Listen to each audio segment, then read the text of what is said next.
You were once a 250 million to one long shot, a tiny determined traveler in the most important race of your life. We call it the Great Sperm Race, a journey so arduous and improbable that it seems like something out of a high-stakes adventure. In the 17th century, a lens maker named Antony van Leeuwenhoek peered through a microscope and discovered these animalcules by chance. He had no idea he was looking at the very spark of human existence.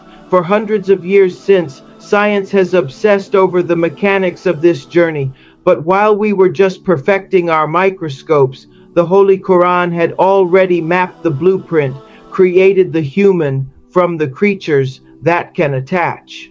The race begins in a state of survival. Semen starts as a protective, gelatinous seminal clot that adheres to its surroundings before liquefying to release its travelers. To survive the uphill climb, these determined swimmers use what molecular andrologists describe as a Velcro-like mechanism. Using carbohydrate-binding proteins, they anchor themselves to the walls of the reproductive tract, holding on with incredible strategy until the moment of ovulation.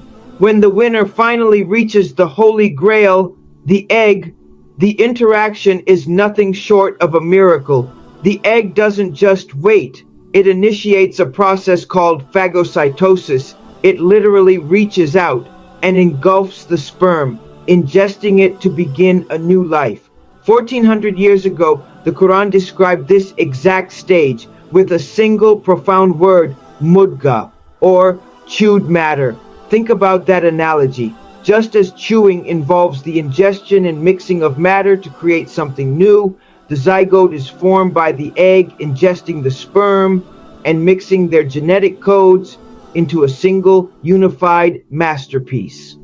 The Quran states, "We created you from dust, then from the watery bit of the semen, then from the creature that can attach, and then from a chewed matter, partially differentiated and partially undifferentiated.